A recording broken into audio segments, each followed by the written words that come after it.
I want to thank Vince and Cody for letting me say a few words to you guys. This class was something that I never actually planned on. It was kind of amazing that it came to be. It's a long career that I've had. I've been a lifeguard since I got hired in '76, and I managed to still be a lifeguard. I actually still work for Lake County.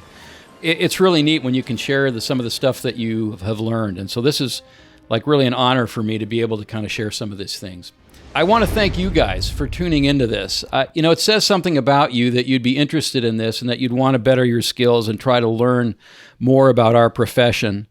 Clearly, if anybody does something for 46 years, they believe in that profession. And all of you think enough about your profession or want to better your skills enough to where you're going to participate in this. And honestly, my hat's off to you. We are all involved in the service profession, and it says something about you, and it makes me feel vindicated to speak with people that are like-minded.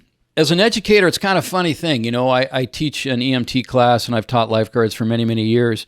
And it's a really neat role if you've never taught before. A small part of you goes into every one of your students. And so a small part of me perhaps is going on in you, and that's really what an honor that is, that you will take some technique or something that you might learn here and use it in your daily lifeguarding skills, or just your ocean day, or something that you learn might be of benefit that you share with somebody else. So I'm thrilled to pass on what little I know to you guys, and hopefully that you'll pass it on too. The way the course is set up, we're going to start with some basic stuff. I'm trying to make it absolutely universal. I thought about doing kind of an advanced class, but I really think that it would be better to do. I'm trying to do a little of everything. There's going to be some things for, veteran lifeguards. You will know most of these things, but everything is based on fundamentals, and these fundamentals are the things we're going to start with. So some of it will be basic, but I promise you're going to end up with some of the most cutting-edge stuff in lifeguarding that's taught in the lifeguarding world today with, the World Health Organization. And I've got some heavy hitters in my corner, and I've stolen plenty of this information, by the way, from all these sources. We are also going to try to do a couple little live exercises where we get some feedback from you guys. I know there's a lot of experience, in the participants here today, and we're going to tap into you guys to help us to kind of flesh out a couple ideas as well.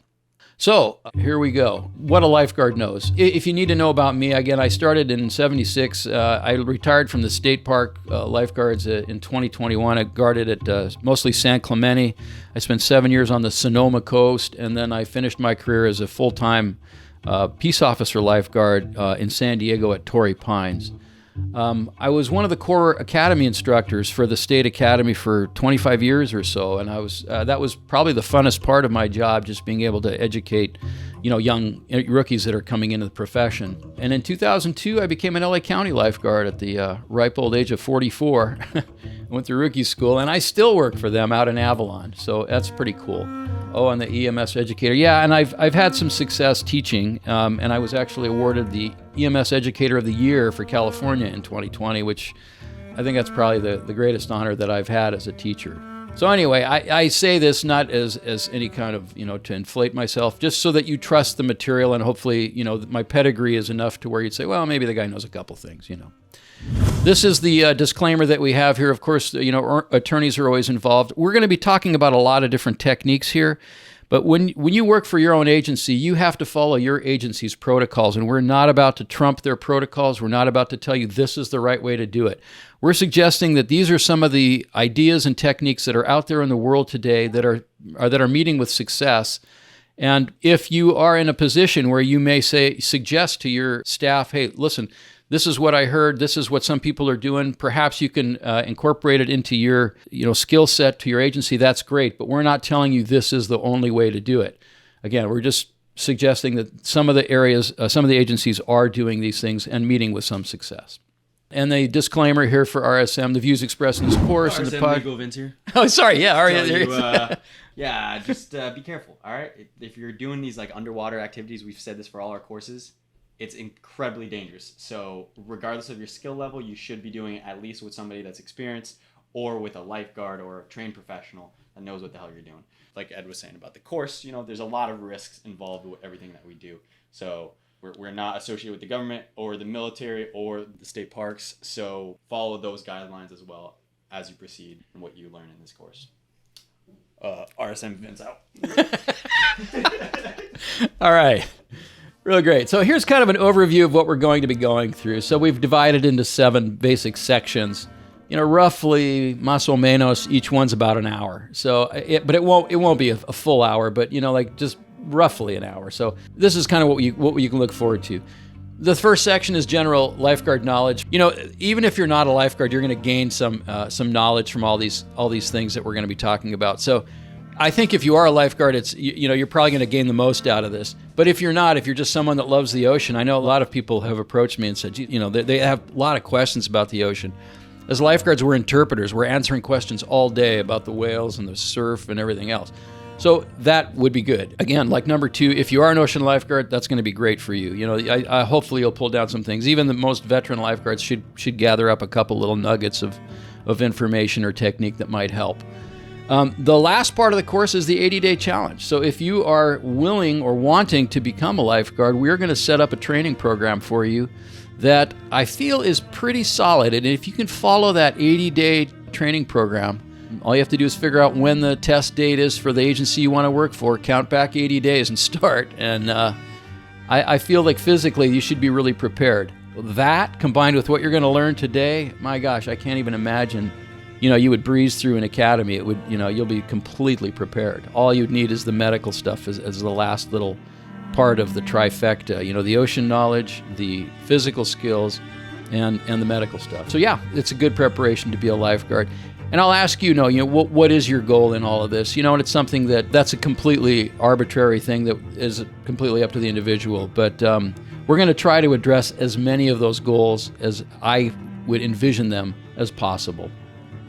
If you're going to do the 80-day challenge, we recommend you do it with a friend. It's just a lot more fun, and it's a lot easier to get out of bed at 5 o'clock in the morning to go do your workout when you know somebody's waiting for you in the car, And then trust the content. Some of this stuff may be new to you, but again, I didn't make this up, and all the stuff that I've learned has come from other people too. So I view myself as somewhat of a conduit in providing this.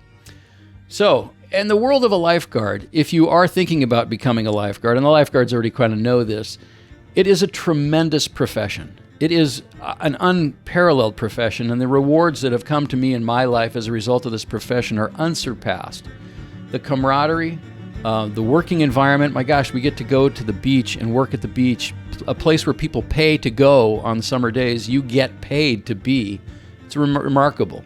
Community respect. It's every few days I'm somewhere in a market or something, and they're like, "Hey, you're the lifeguard at Torrey Pines." Yeah, I am. And in social circles, when I visit with our family friends and our kids' parents, or their friends' parents, we talk about lifeguarding a lot, and it's a cool little thing to, I'm proud of being a lifeguard, basically, and I think it's a worthwhile profession, and that's a pretty cool thing.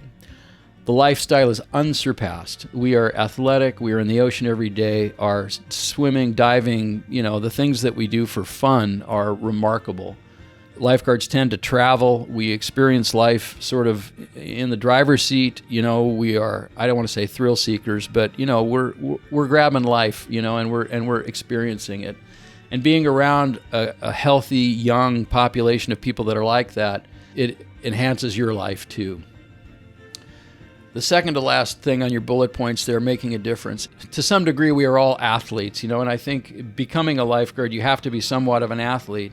And one of the speeches that I give to lifeguards that are coming in is, look, for your whole life, you've been some kind of surfer or a swimmer, and you've been decorated, and you've stood on podiums, and you've waved to the crowd, and people honor you and are so proud of you, and that's great. And we love that about you, and that's great for your success. But frankly, we don't really care much about that because it doesn't really matter to us, and it doesn't really matter to the world. It's a selfish thing. I don't mean it in a negative sense, but it is a selfish thing. You're doing something for yourself. But when you become a lifeguard, all those God-given skills that you have are now used to save a life and to serve mankind. And that is when magic happens. That's when you become something of value to your community. And that last thing there, when you save your first life, we make a lot of preventative rescues, but when you save that first life and you come home at the end of the day and you're talking with your family and you have that realization, it's like, holy crap, man, it's conversation at the dinner table And they're saying, well, what happened today? And you said, geez, well, there was a 7-year-old girl that was out there, and I got to her in time, and I realized that if I wouldn't have been there, she would have drowned. She would absolutely, positively would have drowned. And that realization is something that brings us back time and time again for years. And I know the veteran lifeguards that are watching this are probably nodding their heads right now, because we've got professionals that are physicians and attorneys, and I've got a mayor in San Clemente that came back and lifeguarded for years, and they all come back to lifeguarding to get their days in because the adrenaline rush of this profession, it's incredibly rewarding. So clearly I'm an advocate of this profession. Again, here we go. You're using your skills to save lives, and that's what it's all about. And look at this environment. Just, this is just a cross section of the stuff we do. Like that picture in the center there, Al Leslie. I physically watched him save that heavy-set man. I watched him save that man's life on a paddleboard, and the paddleboard's washed in this picture, but there he is shaking his hand. And I mean, how does someone thank a lifeguard for saving their life? It's pretty damn cool. Medical stuff, intentionally, we are not covering much in the way of medical practices, and there's a reason for that. Every jurisdiction has their own guidelines, protocols, their own way of doing things, and it would be very complicated to try to teach even a generic class for everyone. So I'm going to leave that for all of you to take your own local EMT course, or your own American Red Cross CPR course, or whatever it is that you want to pursue, to do that locally. And I think you'll be better off there. And hopefully you'll be taking it with people that are teaching in your agency, which would really be cool. As far as a future career, if you're a young person and you're listening to this for the first time, it's an amazing springboard on a resume to say that you were an ocean lifeguard. I mean, I can't think of anything better to have on your resume. I guess I'm hearing now that the colleges aren't really all that impressed when you have a 4.4 GPA and you've done nothing else with your life. I would much rather have a 3.7 GPA and have been an ocean lifeguard for 3 years serving the public. I think that looks far better on a resume. And that's what I'm hearing too, is they're looking at that too and going, yeah, we want to take somebody with this world experience that's actually done something in life. And in our agency at the state parks, you can be 16 years old and actually working. So, there's really no lower age to get in. But if you're interested in a medical career, being a paramedic, or, that bottom left-hand being a fish and game warden, or a firefighter, or, the badge signifies the state parks full-time lifeguards or peace officers. We're fully sworn police officers. Great. Nothing better. No better first step than this. The common quote that we always say is, this is the best job you'll ever have. And, again, I've kind of made my point already, but here's the crew at San Diego Coast in 2012. Just a motley crew of people. But these people, I will, I can look at this picture. I've been to probably 7 weddings of people in there, and actually 2 funerals of people that are in that photograph right there. It's a camaraderie that is bonded by the nature of our work. And I don't know. Maybe the fire guys have something similar, but I don't know. The lifeguards, it's a pretty damn cool thing to be a part of. So, enough said. If you have any questions before, during, after, you can always email me, and I just put my personal email address here. Yes, I have the old Juno account. I can't believe I still have it, but I do. So anytime, any questions you have, I'm more than happy to help you out or whatever, if I can.